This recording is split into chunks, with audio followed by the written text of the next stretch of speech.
As a women-owned business,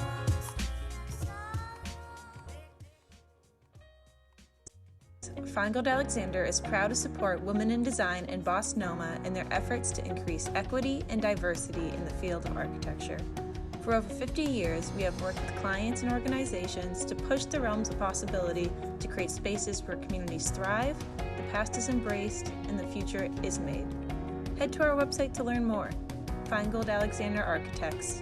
Together, we are boundless. Hello, and welcome to the second day, or third day actually, of Intersections. You sort of come into the session that is called Design for Advocacy, fostering a conversation about Boston's future. I'm Julian Phillips. I am on the executive board of BosNOMA, and I'm going to be introducing this session today. So we have three people. And the first one, well, I see that we have a session of lists here. So the first thing that we'll talk about is the fact that this is a week-long symposium. And yesterday was the Award of Excellence and the keynote panel. And today we are also having an in-person event at the BSA space called The Process of Engaging Community in Public Spaces. There's a lot of different sessions throughout the week, ending on Friday with a happy hour at Canary Square. If you haven't registered, the registration is still open, and you are free for register if you're a BSA member or a BosNOMA member, and it's $20 per session. So please feel free to still register for these events. The next slide, please.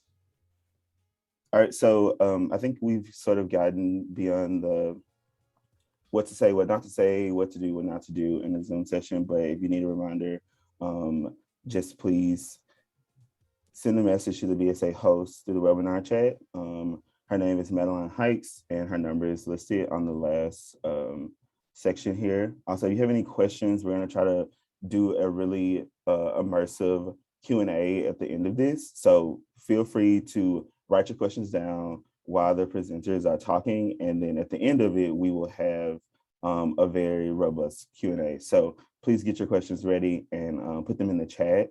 I'll be reading them out at the very end.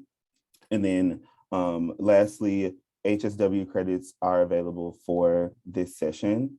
Please wait about 10 minutes to the start of the session to receive those. Madeline will definitely drop the link in the chat, but just wait about 10 minutes because we want to get a full capacity. Next slide. All right, so we are definitely lucky to have three amazing people to talk to us today. The first one is Anne Marie, who is the director of the Bruner. Oh, you popped up. This is great. For Urban Excellence at the Bruner Foundation. The next person is David Gamble, who's the principal of Gamble Associates. And the last person is Ted Landsmark, who's the director of the Kitty and Michael Dukakis Center for Public Policy and Urban Affairs at Northeastern. We're really happy to have you all. And then if you all want to take it away, feel free to do that. Thank you, Julian. We are really delighted to be joining you today, all of you today, and to be a part of this conference, and just wanted to acknowledge all the work that has gone into organizing this by BosNOMA, Women in Design, and the BSA. Today's session is really an outcome of ongoing conversations that Ted and David and I have had over the years that we've known each other and worked together. And also our collective experience and insights from our work in practice, in teaching and the academic sector, and in advocacy and service. Between the three of us, we're engaged in a number of both local and national and even international initiatives that have to do with design education, engagement, and advocacy. And today, really, yet another prompt for today's session are really the changes that are going on in not only Boston, but communities across the country and across the world. And we just thought this is a really important moment for us to stop and think about the opportunities we have as a professional community to participate in the future and thinking about the future of Boston on many different dimensions. Our goal for this session is to just introduce, do a little bit of framing about the topic. I'll provide some broader framing, then each of us will take a few minutes just to talk about our own personal experience and make the connections between all these. I think the other factor that has that links the three of us is a collection of essays that David Gamble has been curating that he'll talk a little bit about later today, as well as several educational endeavors that I've been a part of, both partnering with Ted at Northeastern and David at Harvard's Graduate School of Design. Certainly one of the things that brings this community together is our shared interest in design excellence. As the BSA has discussed, and we've heard not only locally and but broader conversations that addresses not only the physical design of buildings, but many social and environmental and economic issues, including the role of climate change in our community. And certainly we know Boston is on the forefront of that. Increasing concerns about growing inequities. And again, Boston is on the forefront of that. The implications of that and kind of long-standing inequities on justice in our city. And then thinking about what is the city we want to be. In the recent years, there's been quite a bit of effort to think about the future of the city, first through Boston Creates, the creation of the city's first cultural plan, which both Ted and I were involved in as advisory committee members, and then Imagine Boston, a real effort to think about what is the vision for our city and its future. And now we have a newly elected mayor who is clearly interested and has already a bold vision for what she imagines Boston can be. And this is clearly an opportunity for all of us to have a role in that process. So through the dialogue today, as Julian mentioned, our goal is really to have a conversation with all of you. We framed a few questions. One is, how do we seize this opportunity and advance our vision for design in Boston? How do we harness the extraordinary talent of this local community, the design professionals who are working globally, the remarkable array of design schools that are in this community, and the extraordinary just overall talent and intelligence of the Boston community? And then how do we engage the broader community, and particularly parts of our community who have not been engaged and have not had the advantages of other members of our community? So this is what we'd like to talk about today. Just for a little bit of a personal perspective of how this came to be such an area of interest for me. This has largely emerged from my experience living and working in Pittsburgh for over 2 decades, but also now having the chance to live and work and participate in initiatives like the Boston Civic Design Commission here in Boston, Pittsburgh, I had the opportunity to be there during the city's most recent renaissance, where as the city was emerging from the economic crisis of the collapse of the steel industry, there was a recognition that design could be a part or needed to be a part of the city's future. So while my practice started in private practice in firms designing buildings, I later became involved in the Community Design Center of Pittsburgh. And while our work started with working with communities, over time, we realized the need for advocacy to ensure that design was something that became embedded in everything we did. And a major leadership for that came from our philanthropic community, and particularly Teresa Hines, who really helped to set the bar for the role of design in the community. And that led to the creation of the Pittsburgh Civic Design Coalition, which I was a member of, which was created to organize 8 organizations that all shared an interest in the built environment to become advocates for design. And we did that through the sponsorship of civic design exchanges. We took 30 Pittsburgh leaders to the city of Chattanooga to look at what they were doing to kind of reframe the city around design excellence. We also held several mayoral candidates forums to ensure that design was part of that conversation. And it's been wonderful to see the BSA hosting similar sessions here in Boston. And then we also became involved in advocacy, providing public testimony around major projects in Pittsburgh, and also writing and publishing editorials that address design issues. So while I did not set out to become an advocate, in my architecture career, it was something that became increasingly important in my interest in helping to make Pittsburgh a better place. This experience in turn prompted my interest in looking at what was happening in other cities and beginning to take some time to visit and talk with people involved in similar initiatives across the country. And this included not only AIA chapters like AIA New York and certainly the BSA, which over the past decade or so have developed storefront centers to ensure that, to really bring the public into conversations about design, but also independent advocacy groups like the Design Advocacy Group in Philadelphia and SPUR in San Francisco that are platforms for doing research and having conversations about design and initiatives that involve design and development in their cities. And also national organizations like the Mayor's Institute on City Design as ways to just begin to highlight the role of leadership and political leadership.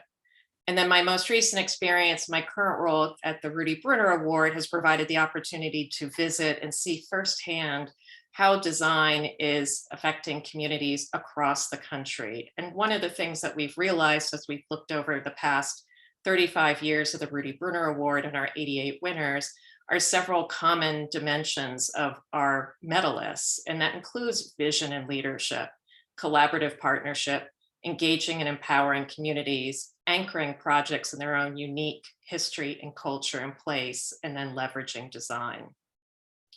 So that really led to a remarkable opportunity this spring where we partnered with TED Landsmark and the Northeastern's Myra Craft Open Classroom to curate a 14-week series around design that was design initiatives across the country entitled Inspiring Design, Creating Beautiful, Just, and Resilient Places in America. So over that 14 weeks, we took people around the country and organized a series of sessions around different topics that involved learning more about specific projects that have received the Rudy Bruner Award, but also engaging designers, elected officials, and others, including Boston representatives, in conversation about these projects and some of the lessons learned that we can take away from that experience.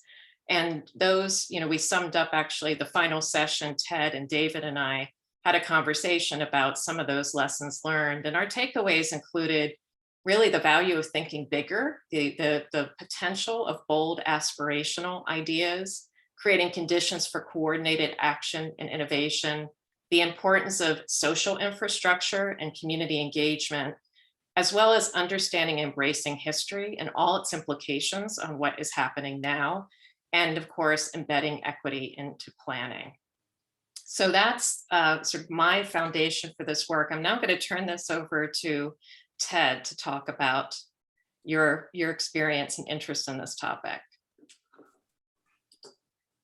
Thanks, Anne Marie. And I want to start by thanking the BSA with which I've been involved for several decades, and Feingold Alexander. Mo and Jim were and have been huge leaders in our community, particularly around public design and design of learning spaces and spiritual spaces. And I think the legacy of this firm is shown in its sponsorship of this conversation today.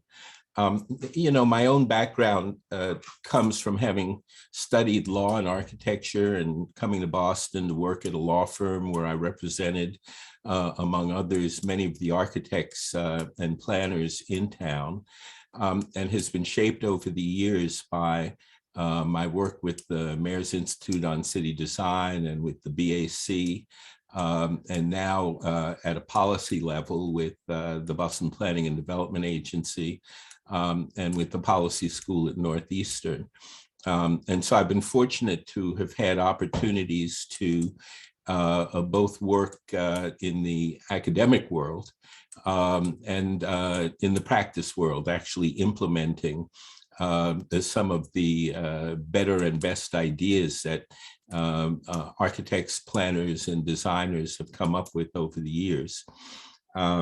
The opportunity to work with Anne-Marie this past year was particularly enlightening because we were able to bring in a number of practitioners and community activists from around the country who had actually realized really distinguished and community-based projects that have been transformative in their areas. And as Anne-Marie has noted, we are at a transformative moment in Boston, not only because we have our first ever elected woman mayor and our first ever person of color elected as mayor, but also because of the larger environment that we're operating within.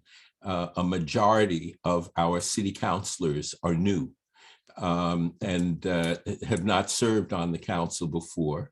There's a new budgeting process that's been put in place that calls for higher levels of participatory budgeting. And everyone has spoken about the need for more community engagement in the design process.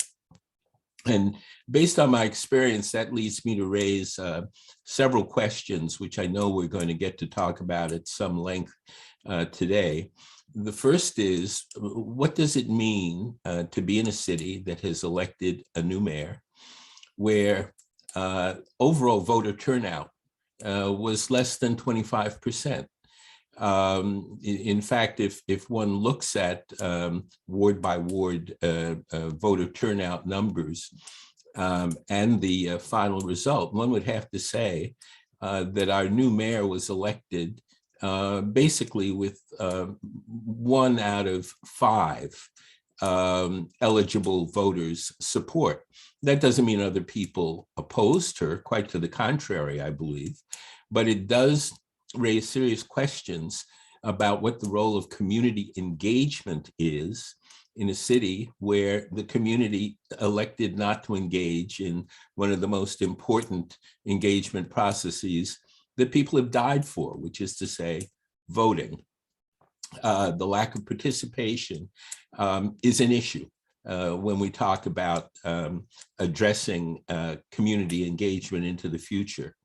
The second thing I've noted, largely from my role on the BPDA board, is that many of our most needy communities when it comes to leadership have demonstrated over the years a greater ability to be advocates for a particular set of community-based values than to really show a level of long-term community engagement in capacity building within those communities.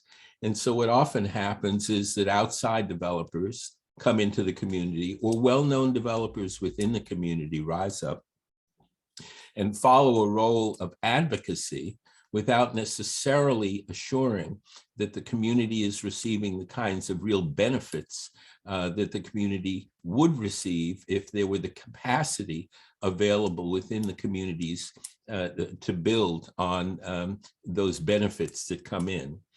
A third major issue is around accountability. Boston is famous for initiating a range of very interesting approaches to developing affordable housing or environmental justice. But it is rare, apart from the planning that we've done, that we've set very hard metrics against which we measure ourselves and hold ourselves accountable.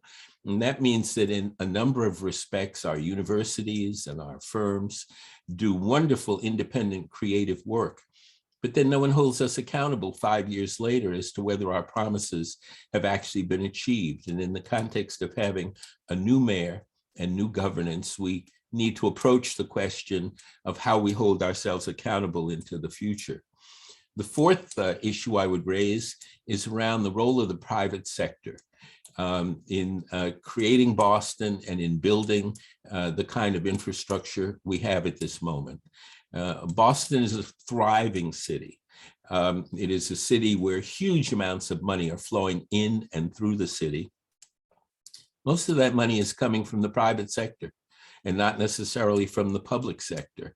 And I believe that there are very open questions as to the extent to which we're holding the private sector accountable for contributing to the betterment of the city at a point in time when the seaport and all of the work that's being done around biotech development and employment development is largely driven by private sector and external resources. How do we keep more of those in the city? And the related question is, why is Boston, as a relatively small political jurisdiction, held responsible for many of the equitable issues that are really regional in nature? Everyone looks to Boston to develop more affordable housing or to address opioid addiction at Mass and Cass. But those issues are really regional issues, and they're not located only within Boston. And the question is, how do we as planners and designers engage a wider regional group of stakeholders in developing solutions? And then finally, I would say that to a large extent, we've looked at issues of equity in a kind of post facto sense. And this also goes to the question of equity. We know that the Federal Reserve Bank has pointed to the discrepancies, the disparities between white families in the greater Boston area with a net worth of $247,500 and Black families that have a net worth of $8. And we know why that has happened, redlining and a range of other issues. But we always look backward at those kinds of issues, and we don't set goals for ourselves as to what we think would in fact be equitable. What is equity in terms of planning and design, not only in terms of participation, but in outcomes? And how do we go about converting all of our plans and creative ideas into actionable steps that produce real results? And I think that with new infrastructure money likely to be coming from Washington, and with new planning models that will emerge within a participation-focused administration within Boston, we really need to ask ourselves, what is the city we want to be? And how do we assure that it is in fact equitable? So with that, I will turn the screen over to my colleague, David, and he can talk about some of the broader work that he's been doing as well. Thanks, Ted, and thanks, Anne-Marie. It's good to see you both. Thanks also to Julian and Madeline for helping to organize this conference, which is incredibly important and very timely. I'm honored to be with my colleagues here. So a few years ago, was doing some research about cities that are transforming across the United States and was looking for exemplary models of projects that had been implemented and were truly catalysts for their downtowns. And the research spanned pretty far. We looked nationally. I collaborated with a colleague at Washington University, Patty Hayda, and we were looking for projects that overcame political, social, economic hurdles and were clearly evident of a major takeaway about ways to transform their context. And they were all very urban, but also a range of cities like Green Bay or San Francisco, Birmingham, Houston, range of scales. And interestingly enough, we struggled to find what we considered an exemplary project in the city of Boston, which is known, I think, nationally, internationally, as a very livable city. It fancies itself as firsts in many regards, and yet those issues that were mentioned at the outset about increased social and economic inequities and aspects of the pandemic, which are really amplifying those issues, and issues of the climate and racial disparities. Those are also first because Boston ranks so high in those inequities. And so in light of that, if I can share my screen for a second, I got together some friends, people that I knew that were in this domain, including Anne-Marie and Ted. And it was really convening a series of conversations at the BSA initially with Renee Loff and others about what is it in particular about Boston that might stymie or thwart the best of intentions, and how can we begin to think in terms of the confluence of issues as opposed to trying to deal with these very large, daunting systemic problems that are difficult to solve when you only look at it through one lens. So the book, which will be published by UMass Press,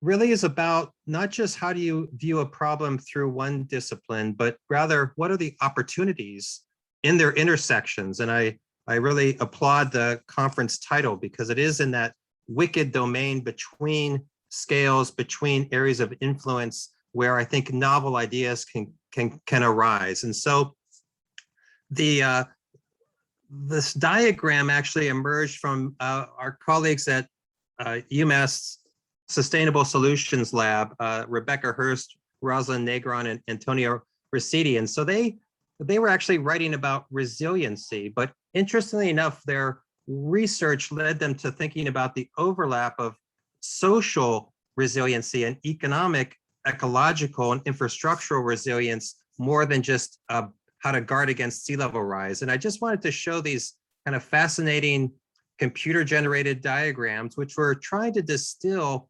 relationships between people of influence, between individuals of different colors, of where they fit within the spectrum of the city.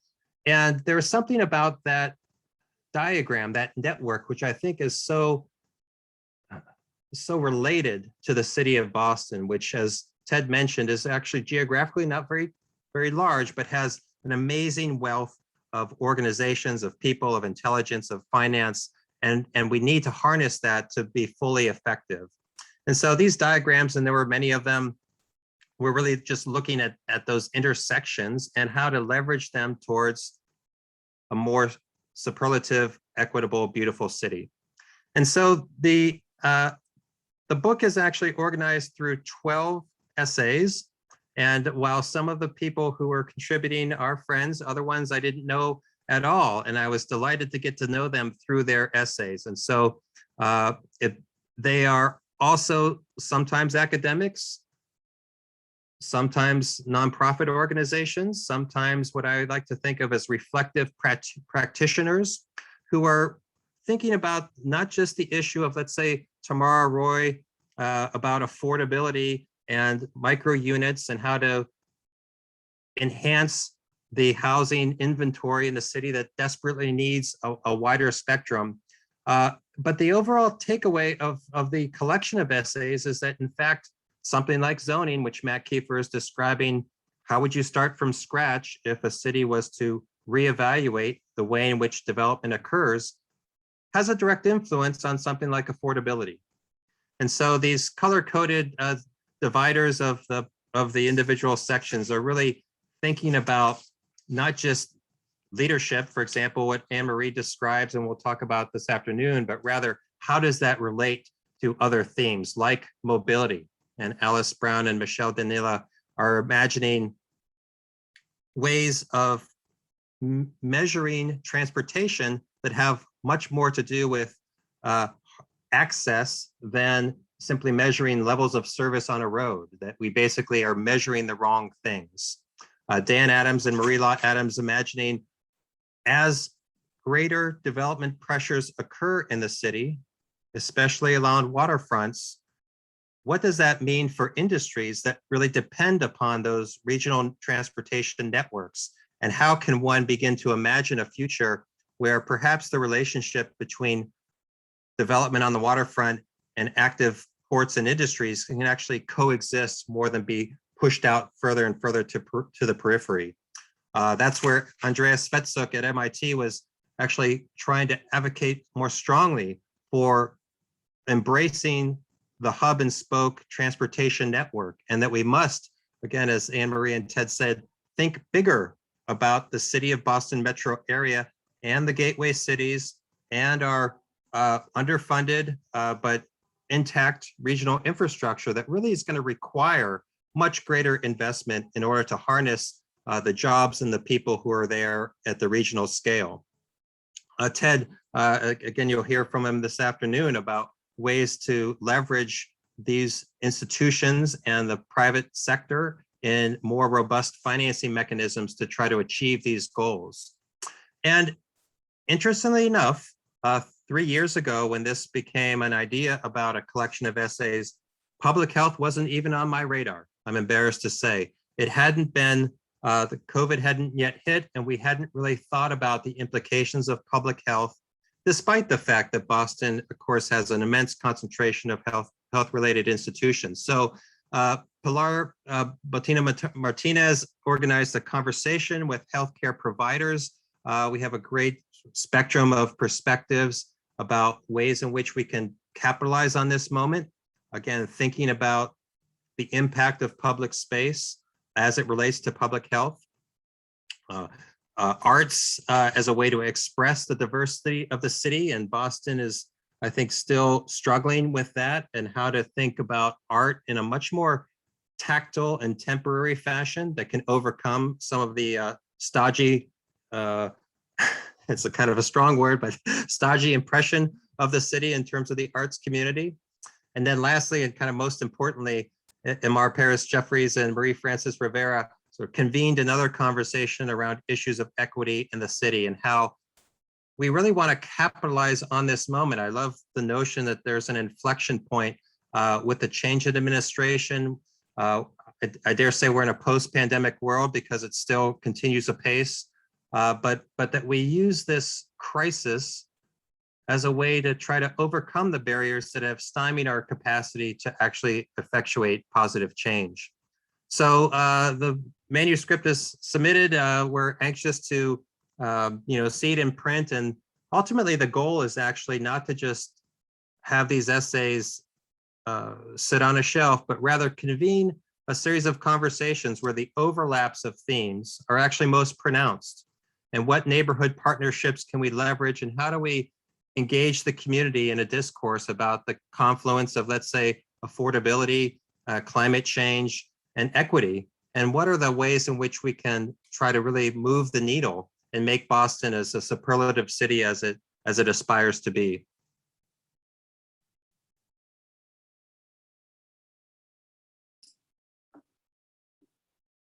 Thank you, David and Ted. Thank you.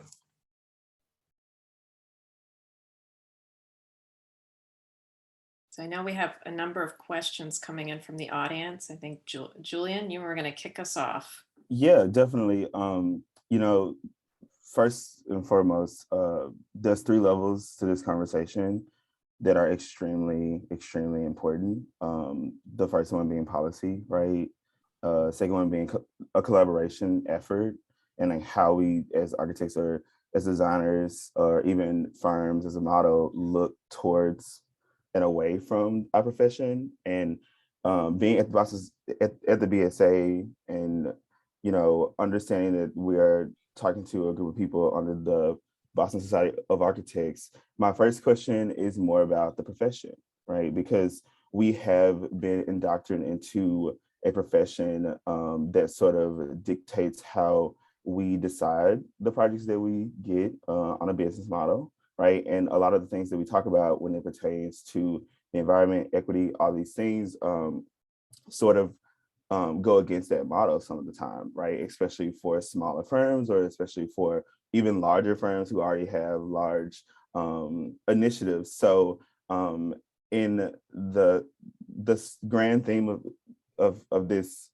symposium, how do firms, or how does this profession invite other people in? So what are the intersections actually look like as business models, or what does the intersections look like as project types, right? A lot of the work that you all do, Anne-Marie, in sort of amplifying those voices is really, exposure to those intersections. And then in the way that the policy works, there's a lot of efforts that have to be made to engage outside of the profession of architecture. And I'm sort of interested on what those intersections look like for each of you. Sorry, that's a really loaded question, but way to kick it off, right? Well, I'll jump in and say that policy really needs to be determined by what the ultimate vision is of what the city will become.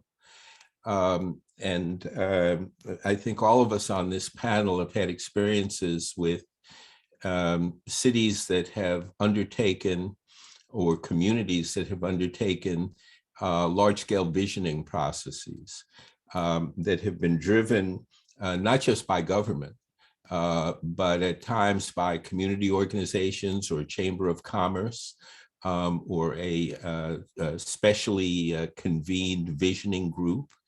I would say that the Boston 2030 process that Mayor Walsh convened, which interviewed 15,000 people with a focus on youth as opposed to the traditional planners, was a significant step forward in that direction, and it has shaped some of our policy.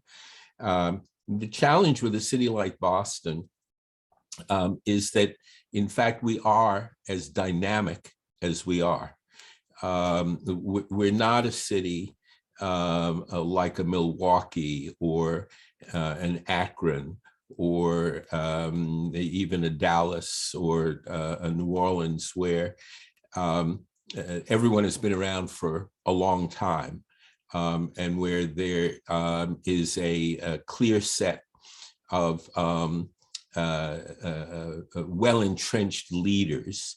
One would have to argue, for example, that the election of Mayor Wu runs as counter to the traditional view of city politics and policymaking as one is ever likely to find anywhere. She was not a machine politician who rose up through a local political organization. She's been around for 10 years on the city council, but no one can say that her work or her policymaking background is necessarily located in just one neighborhood, as has often been the case with mayors in the city. And we found from a policy level, for example, within the BPDA, that as much as we were able to develop more affordable housing over the last half dozen years than any other city in America, I mean, that is a little known fact. We developed more affordable housing in this city than was developed in New York or Dallas or LA or Chicago or a lot of other much bigger cities. 30,000 plus units overall, and 6,000 or 7,000 that were clearly affordable. But at the same time, the population of the city went up by 50,000. And so we actually fell farther behind in terms of our ability to provide affordable housing for all of the people who needed it. So you have to start, when you're talking about policy, with a vision of what you want the city to be. How does it feel? How do you go beyond just dealing with the operational elements of fixing the waterfront and buildings along the waterfront to make them more resilient, to really talk about how our management of sustainability and resilience reflects a set of values that emerge from within the city itself, and not just from design firms, and not just from a group of really distinguished design schools. To the extent that the city now needs to engage in a more comprehensive visioning process, one would hope that the new mayor and the new city council would begin to put in place that kind of process that would also involve some of those smaller firms, and also involve some of the bigger visioning that needs to be done in order to determine what we want Boston to be in the year 2030, 2040, 2050.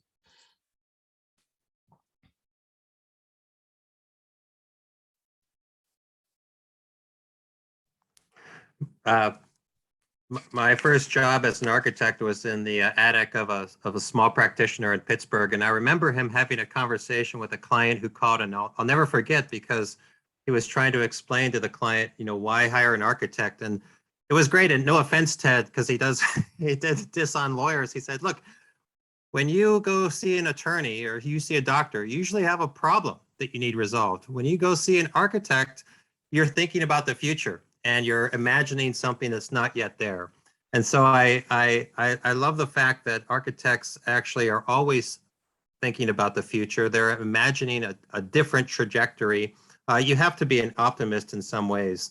But at the same time, I think that architects tend to talk too much with one another and not enough with the communities that we serve or the allied organizations. And so, look, I was the first one to put my continuing education credit in that document that Madeline shared, because I need those CEUs, right? But I think that we need to leverage our capacity to think creatively, to think as problem solvers. I am an architect, but also an urban planner, and I find my skills as a planner in some ways more helpful when you're thinking at a much larger scale about these issues that need dire resolution.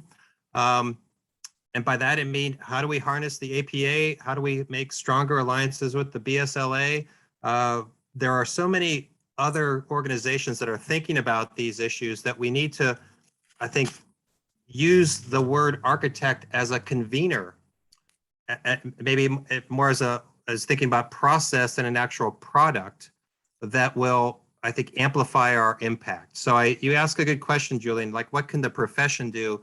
And my answer is to leverage our capacity to be problem solvers and to be conveners. And if I could take that a step further, I've noticed every time I hear the word architect, the architect of legislation, the architect of something, like it is, that word is used despite our profession's attempts to kind of limit the use of it to non-licensed individuals to illustrate the importance of that kind of that creativity or of building or designing something. But I think, Julian, to your point about looking outward from the profession, I mean, that's where I've focused a lot of my work in my career, because I think so much we can accomplish so much more if we better engage the broader community. And I think it requires us to be more expansive in our thinking about the definition of practice. I know my experience going to architecture school, it was all about success equals being that published award-winning designer. There is no conversation about the role of the architect, in society, in civil service, in multiple different roles. And I have found many of the professionals I know, and it started for me, my experience in Pittsburgh, I had colleagues with architecture degrees that were not only working in city agencies, but running, working in nonprofits, working with community development agencies, working in facilities. And that is certainly a way I think we can help increase our impact. And then, of course, engaging community. I think in order for people to value what we do, they need to understand what we do. And that requires, working in multiple different dimensions. It's no one area, but, how can we infiltrate and become involved in many more activities across the city and bring people into our conversations and realize that it's not just about architecture, but design is all around us, as we say. So how can we ensure that we have that conversation all the time? And just to elaborate on that, I've rarely seen architects who are serving actively on school boards, on local zoning commissions, on corporate boards. Architects take ideas and turn them into material form. And the ability to do that can be used in all parts of a capitalist economy. And yet the culture of our schools and of our firms basically says, oh, I'm giving through my work at the office, and therefore I don't have time to sit on a school committee or to run for a lower level public office. I don't sit on an historical commission. But not only is that useful for generating work, it is also useful for influencing policymakers, who are the people who tend to sit on those boards. And I would like to see both more engagement with those kinds of public services, and to a very large extent, and this is something I've fought for, not entirely successfully for years, a greater diversity in who the architects are who appear before these boards. In 6 years on the BPDA board, we've reviewed hundreds and hundreds of development applications. And I would say that we've seen fewer than a dozen that have been presented either by women and women-owned firms or by people of color, and firms that are owned and managed by people of color. And that in a city of Boston, where a majority of the residents of the city are women and people of color. So, you know, at a forum like this in particular, I think we need to take a hard look at the pathways that we create into the profession and the supports that we need to have, so that in fact, we do have a more diverse and community-based constituency of professionals working with the communities that need our support. Mr. Landsmark, I think that that's sort of a level of failure, right? When some people think about the pathways into architecture and how they're just sort of geared towards a certain class structure. And we actually have a question that sort of talks about the fact that we rarely can learn from, that we rarely talk about our failures and we often talk about our successes. And even in architecture profession, like a lot of times we sort of talk about the great things that architects can do, but not a lot of the things that are our shortcomings. And this person has asked, could you all talk about some of the failures that you've seen in your career around these topics and how architects can navigate and learn from those?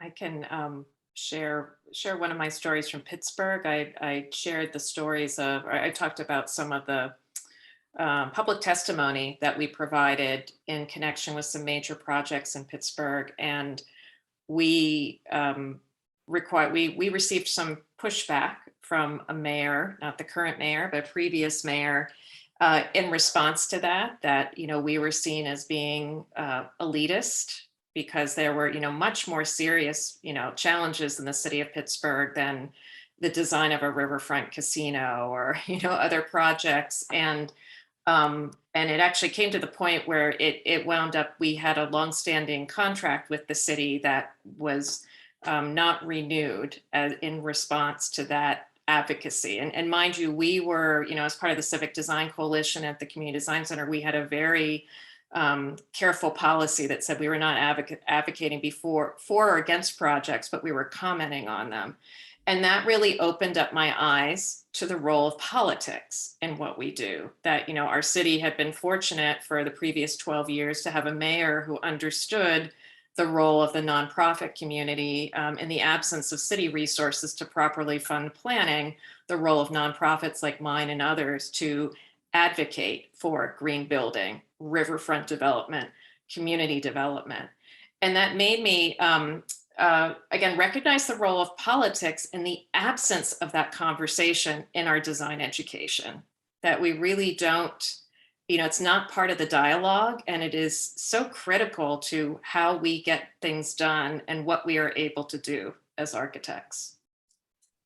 I can name one that happened just a few months ago, in that a developer of some tech lab space adjacent to the Mass Turnpike and adjacent to Chinatown came before the BPDA board asserting that they had done a community process to share their plans with Chinatown.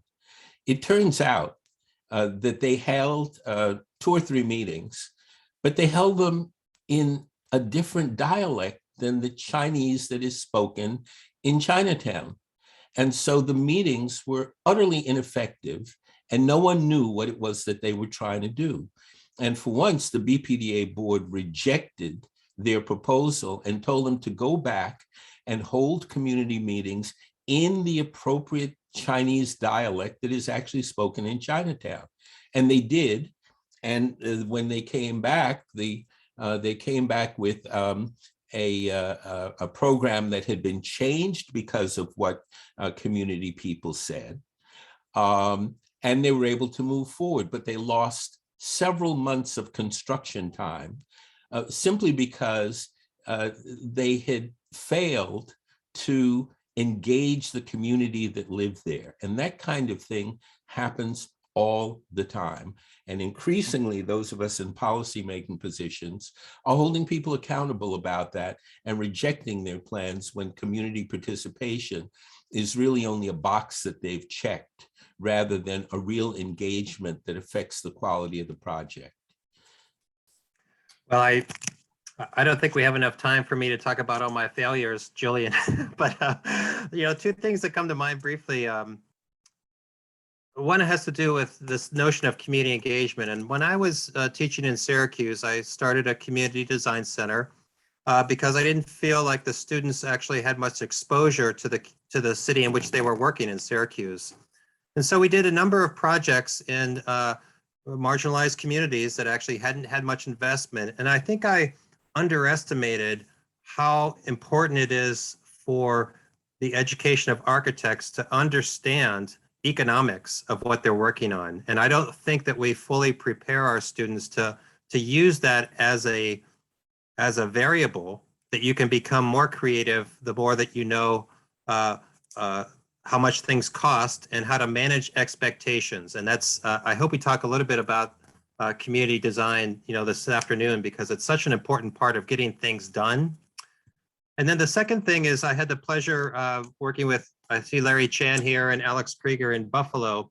For over 20 years, we worked with a series of medical institutions to coalesce into the Buffalo Niagara Medical Campus. And we developed a very successful master plan for the institutions, but I remember presenting that same master plan to the neighborhoods that shared a territory with the medical institutions, but making the same presentation and not presenting it from the lens of the communities that were under threat of expansion.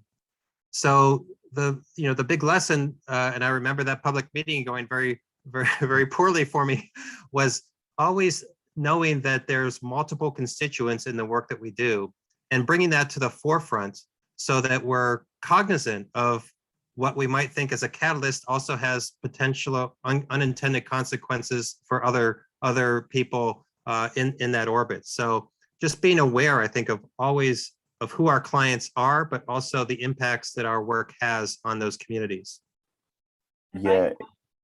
No, you should go. Sorry. If I could just add, David mentioned a theme that's been on my mind quite a bit, the idea of unintended consequences. And I think that's something it bubbled up in our conversations with our most recent Rudy Bruner Award Selection Committee that many of us for some time now have been working hard to help bring renewed investment to cities and to communities that have been struggling. And I spent many years in Pittsburgh focused on, with many other community-based organizations and peers on the community of East Liberty to help revitalize a community that had been seen a major failed urban redevelopment project and then quite a bit of disinvestment.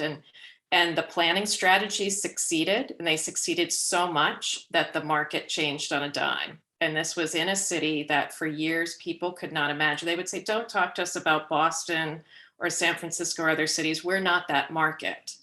Yet it changed. So, how can we, and I know everybody I knew who was at the table, we thought we were doing the right thing to prevent that from happening. We were engaging the community. We were ensuring that the people of the community were involved, the businesses of the communities were involved, but still it got away from us.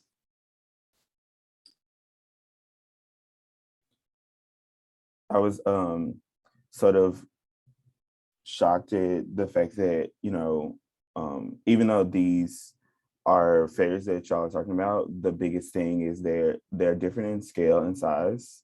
And a lot of times when we think about equity or inclusion, like we go to, or even issues in our environment, we go to really large issues. And we don't think about how just small fractal changes can make a larger impact, right? Because when we talk about equity, it really doesn't mean saving the world. It sort of is doing your part to enhance something that has been left out or has been less fortunate. So I'm sort of intrigued by the want to talk about communities, David, and sort of what we think the work that we do actually has what is that impact, and how does scale play a role on that impact? Because I think that is a really critical understanding for what architects, designers, planners can actually do, right? So I want to know how important is that is the scale for impact?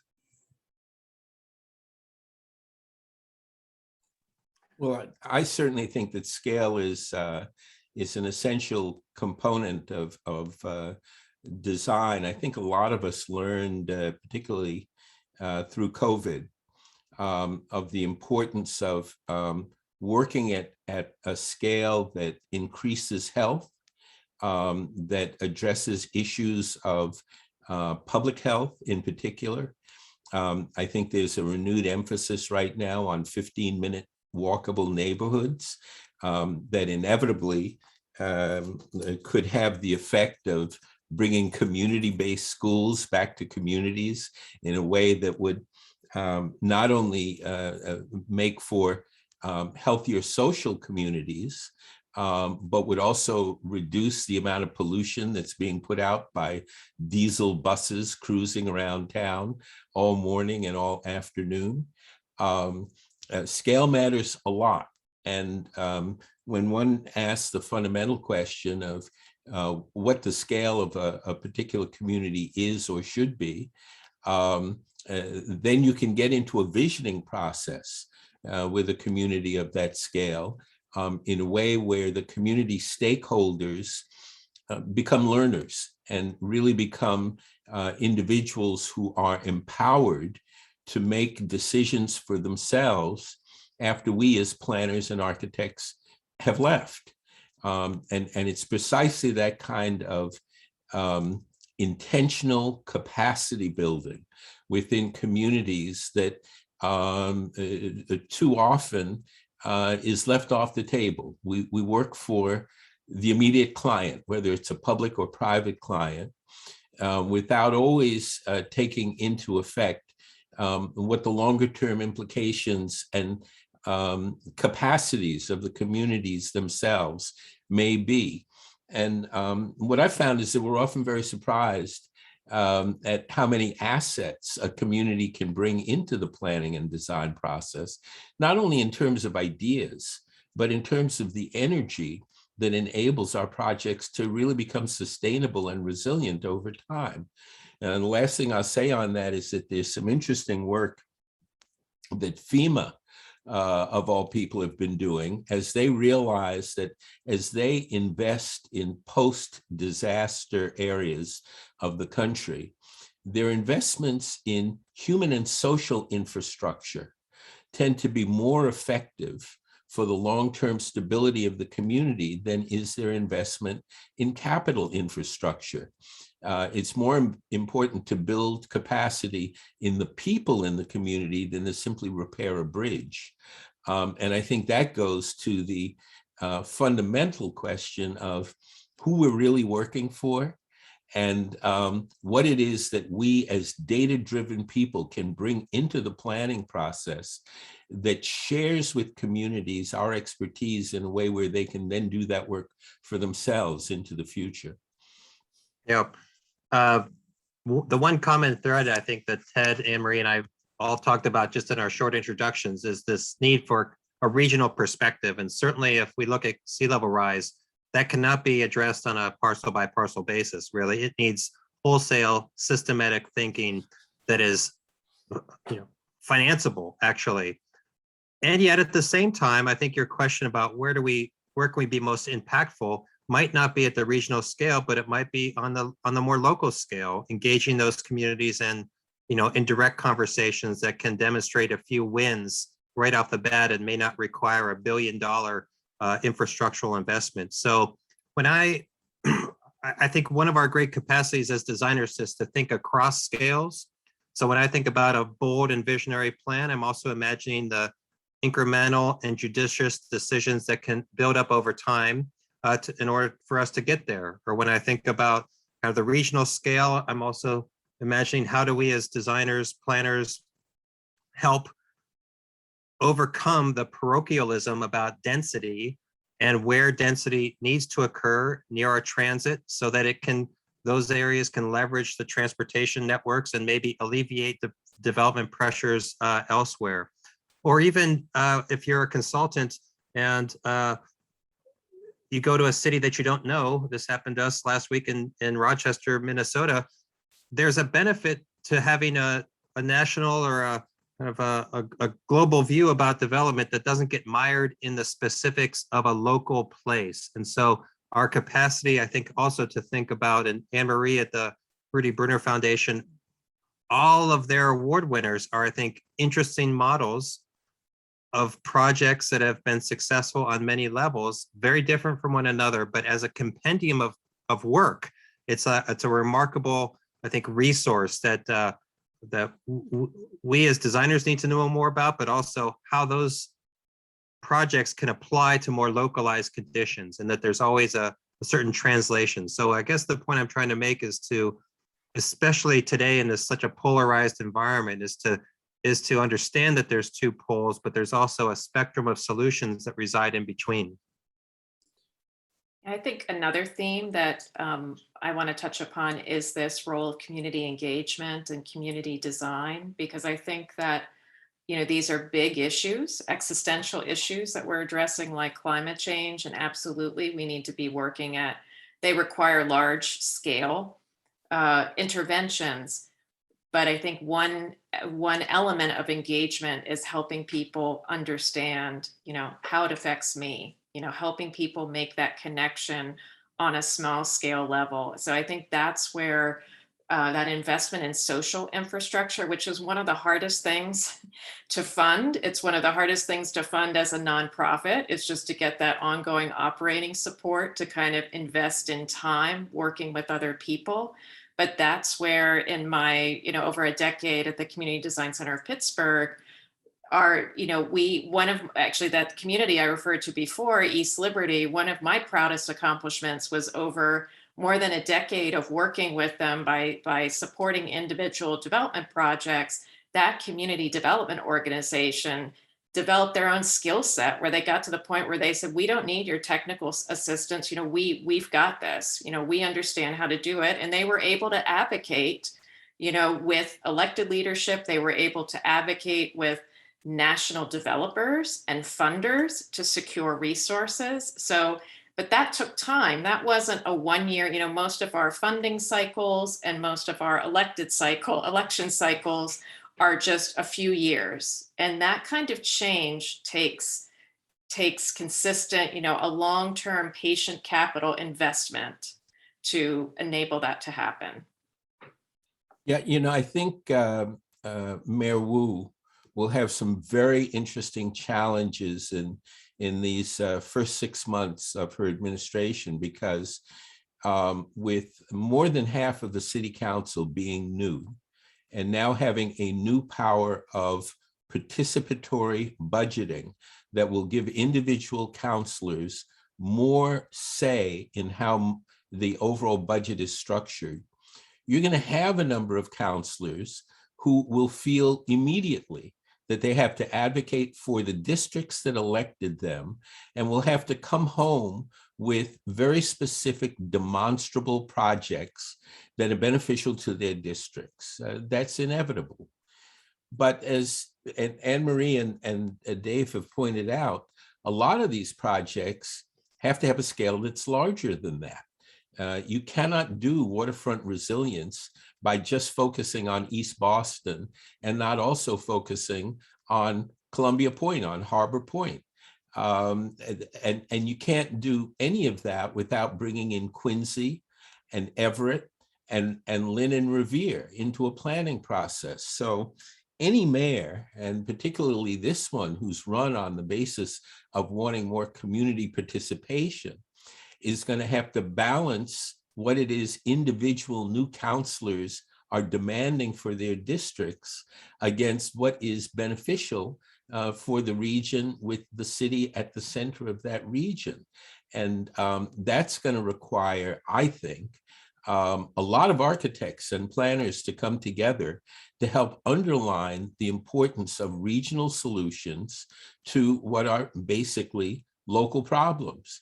When our waterfront floods in downtown, the odds are good that it's also flooding up in Lynn, and that it's also flooding at some level down in Quincy. And we need to connect the scale of the neighborhood to the scale of the region.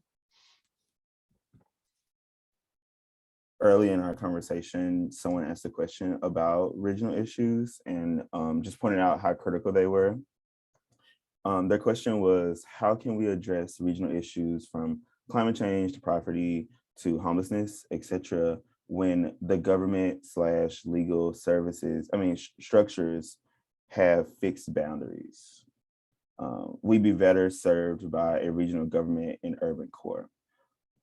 So I think it's more of a continuation on a broad scale, thinking of where we just came from. We're thinking about, oh, the scale has to go up, the scale has to come really down. It can't just stay stagnant.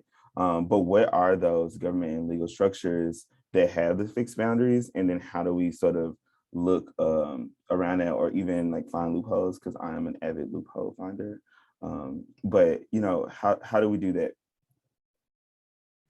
It sounds like something on the back of your business card. I'm an avid loophole finder. If people even have such things anymore, I don't know.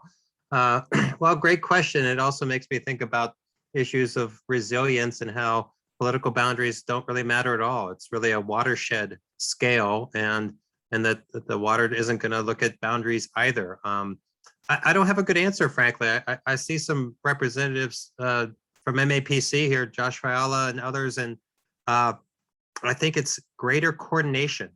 And if you've ever had to endure a town meeting at one of the 352, municipalities in the state of Commonwealth of Massachusetts, you realize how important it is for that municipality to hold on to its identity and to advocate for what it sees as important, even if that means that the neighboring town might not get what they need. And so I think that this parochialism, which New England is kind of known for and also prides itself on, does stymie our capacity to think at a broader scale. And we need greater emphasis on that, on the regionalism, in order to address some of these systemic problems. I don't have a solution other than I know some organizations see it as their primary mission, and we need to amplify that and plug into them.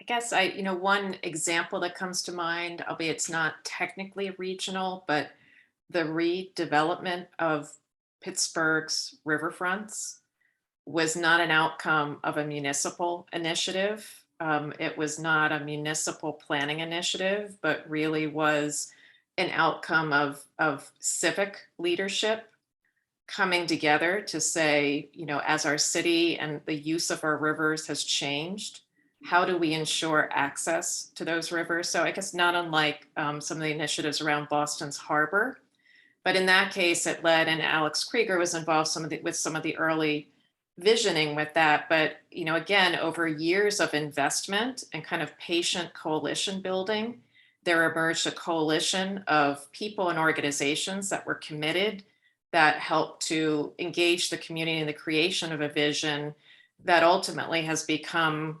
a integral part of Pittsburgh's latest renaissance. So I'm wondering if there are some ways that we can take some lessons learned from some of those smaller scale models and ramp them up a bit, bring them up to scale. I would just add that bringing coalitions together is what governors do. Bringing coalitions together is what higher level elected officials are hired to do.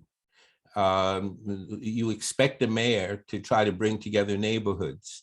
So you have to expect a governor or a senator, as much as they're dealing with national or regional policies, to bring people together. That's their job.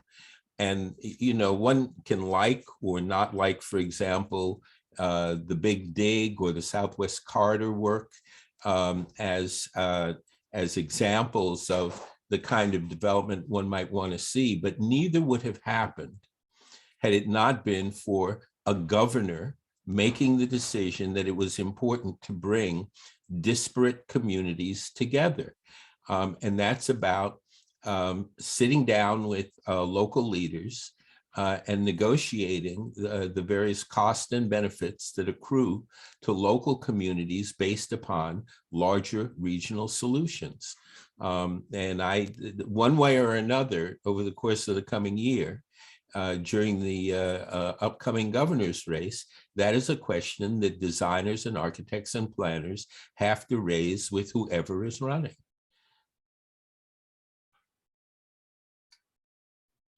We have I would say it was sort of a scenario. So I'm gonna read it, and then if you have questions about the scenario, you can ask, because I don't know if you all can see the Q&A like I can. You can, okay. So the city of Hartford has neighborhood residential zones in law, and these 14 neighborhood groups have heavy sway and ability to support or reject proposals from the developers. This has been huge in gaining traction around certain projects focused on affordable housing and open spaces. While it is not community design per se, it does get closer to having a participatory process in a city. Could this model exist in Boston? Perhaps it already does. So if you all have examples, please let us know. But this person would love to hear from the three of you on just sort of what type of legislation what this type of legislation could offer to architects and developers and stakeholders. I'll just respond quickly. Boston did used to have something like that. They were called project area committees. I chaired the South End Project Area Committee at a point in time where developers had to go before the neighborhoods to get their plans approved, voted on and approved in often non-binding votes, but important votes before a development could proceed. The downside of that process is that the only real power that the community had was the power to say no, and not the power to initiate what it might want. It didn't have any budget to work with. It couldn't initiate projects. If it wanted more affordable housing, it still had to find the developer who was prepared to move forward with that. And a process that emphasizes no without providing a means of getting to yes is a process that basically drives developers away. No one wants to go before a group where the only thing that can be said is, no, you can't do it. And so I think we would need to look at the Hartford example to see to what extent the residential zones were in a position to actually not just advocate for what they wanted, but to initiate the kinds of changes that they wanted to see.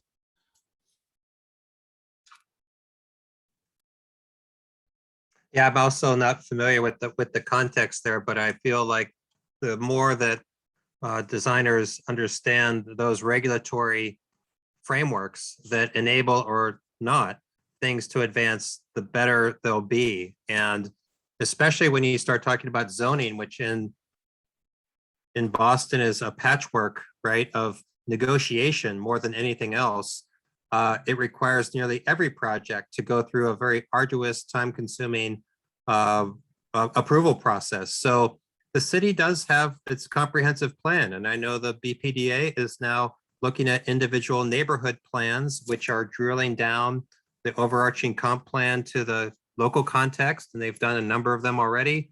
I think that provides a platform by which the neighborhoods can start to plug in even more effectively, and that the most effective projects, I think, leverage the community's aspiration towards broader goals that don't just get reduced to the lowest common denominator. So I think that we need to be better facilitators in those conversations and establish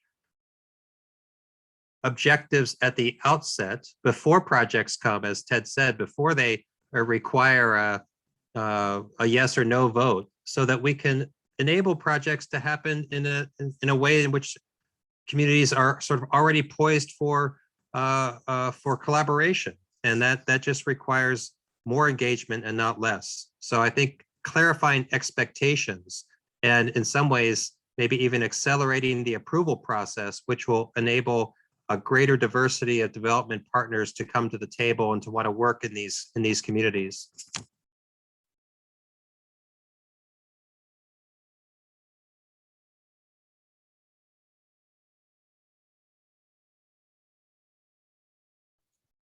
I'm sort of reminded of the fact that it's okay to also, contact your city council person. A lot of times, it's just like we forget that we're citizens first, right? Like, you are a citizen of your neighborhood, of your community, of your city, and the city councilwoman that serves the district that I live in has put together a group of people in the neighborhood to even just talk about different developments coming. But someone reached out to her and was like, there's so much development happening, we need to get in front of it. And to go to your point, Mr. Landsmark, it is basically like a project area, a committee, but it's sort of to enclose or communicate between all the developments. So at the very least, the ground level will be connected, right? But that's just one step, and it took someone talking to their city council person and understanding that from like an architectural or an urban planning perspective, but then coming back and saying, oh yeah, I'm a citizen, I'm a member of my society, I can, evoke this change. The next question, and Anne-Marie, I wanted to give you an opportunity to answer. I also didn't want to pressure you to answer either. Oh, sure. Now, I just wanted, one thing I wanted to add, the city of Philadelphia created something called the Citizen Planners Institute as a mechanism to help communities kind of build, become more familiar and more effective with the planning process, so that they are more able to, engage in that process and represent their interests. So I think that's a model for not just Boston, but communities across America. There will be one more question about policy, and then we'll have to shift to something else, but because sometimes policy can take up a lot of space. But so someone asked this question, and it says that the incumbent Mayor Wu campaigned on abolishing the BPDA and implementing rent control. Given her convincing win, does the design and planning community have a responsibility to consider these ideas seriously? And could the panelists comment on the benefits or potential drawbacks of these policy proposals? That's a good question also. Well, I'm on the BPDA board. So obviously I have something of a vested interest, although I think we would all acknowledge that some changes in our procedures are desirable and should be implemented, discussed and implemented sooner rather than later. But I would say two things: both abolishing rent control and abolishing the BPDA are the things that are subject to legislative approval. We can already see in one of the initial proposals, that is to make the MBTA free, which a lot of us believe is a great idea. We're already seeing some pushback on that. The governor announced, I guess, just yesterday that he's open to that as long as the city of Boston then picks up the $700 million cost of making the system free. Well, I'm not sure that the city of Boston has an additional 700 million just floating around. And so the question is, each year. And so the question is, where does that money come from? And that is in some ways an easy way of dismissing a campaign promise by taking it to a point where the city, in fact, can't move forward with it. The other thing I would say quickly is that any kind of fundamental change of that type leads inevitably to staff departures, loss of institutional memory in terms of what has and has not worked in the past, and fundamental changes in planning processes in order to take hold ordinarily take several years. So the changes might in fact be highly desirable, but in the meantime, you would have an interim period of uncertainty and an interim period where a lot of stuff just wouldn't get done. And so the question that inevitably mayors face, and Menino and Flynn and Walsh all promised to abolish the BRA before they got into office, is how much disruption of the development process do you want to cause with all of the loss of revenue, tax revenue that comes with that while you're making these changes?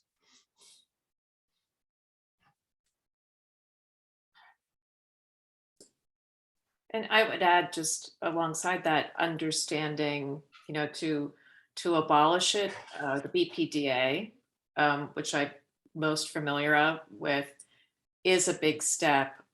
What is at the root, of that desire? What other steps can be taken to address concerns, issues, short of abolishing it? How can we, better address the role of development and the impact of development in our community through the process? And I know one of the challenges in this city, which is very different from what I experienced in the design review committee in the city of Pittsburgh, was just the sheer scale amount of development and pace of development in this city. So there are a lot of districts where we review projects on behalf of BCDC that are seams of different districts that have not seen development. Now, all of a sudden, because of the pressures on our city, that's where all the development is. And it's hard to get ahead of planning. And just to go back to that, sort of how do we empower communities? And in Pittsburgh, the communities that were most successful were the ones that were able to tap into resources like the Community Design Center to get ahead of the development, because there weren't resources at city planning to develop visions for strategic properties. So they were able to, identify their own values and to say, this is what we'd like to see, before development came. Very different dynamic here in Boston. But I do think we have to, it would be, I think, helpful, I think, for all of us involved in the process. We'd like to see a conversation about how can we manage this process in a more effective way so that we ensure that all of the development we're seeing really benefits our communities.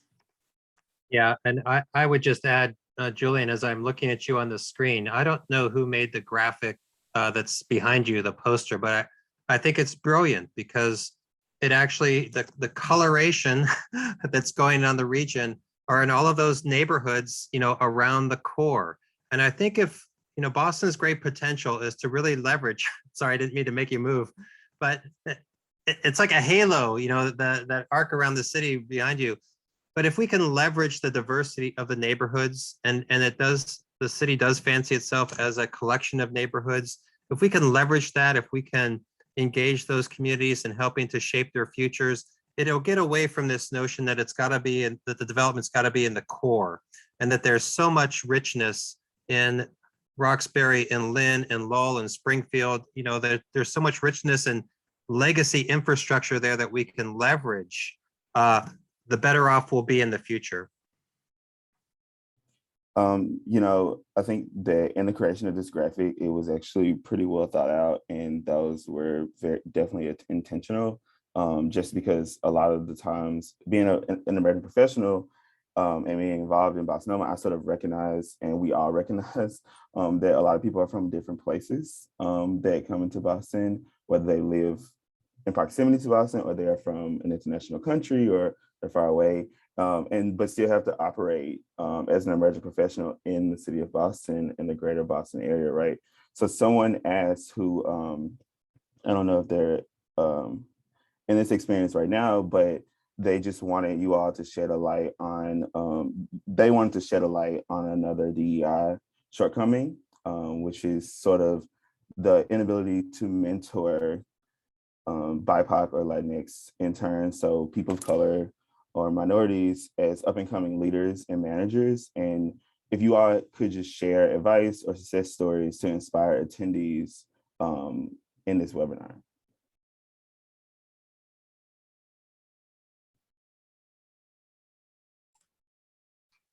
Success stories are few and far between. Given my observation of the profession over the last quarter century. We all know from any of our DEI work that you can only succeed when the people at the very top are committed to changing the culture within the institution, and where they have individuals whose job it is specifically to not only bring in more diverse staff, but also to mentor and to nurture them. And that person has to report directly to the firm principal who is in charge of changing the culture within the firm. And that's not just a matter of design firms. That's the case with real estate firms, commercial development firms, universities, hospitals, museums. Virtually all of our nonprofits in the greater Boston area have failed abysmally to nurture and to grow more diverse staff within their ranks. And that's why I said at the outset that it's time for us to hold accountable the private sector as well as the public sector. It's very easy to be critical of a planning agency or an elected official, but it's time for us to start raising some hard questions about architecture and design firms, about finance companies, about banks, about commercial developers, and to ask them why it is, if they're going to work in an environment that encourages community participation, why it is that they have so few people who come from the communities that are impacted.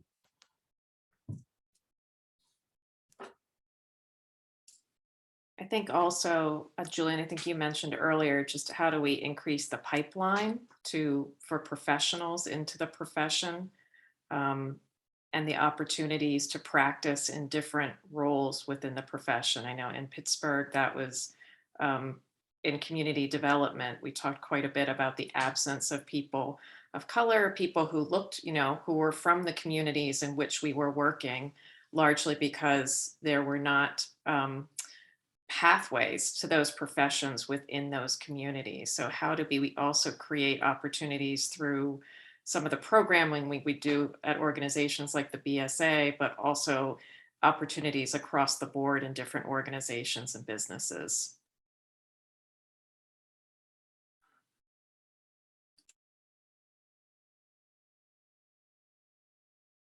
And then I think we have one more question, and we have time because it's directly towards you, David.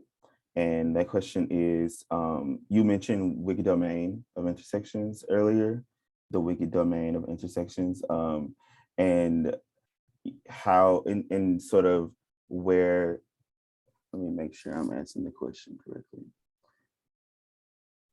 the wicked domain of intersections that you spoke of is a great term, and where you think there might be tensions in this holistic lens and in the profession of or how architects are currently being trained. So sorry to leave on a very loaded question, David, but I'm sure. Yes, and it's 1:31. Everyone needs to get back to their lunch.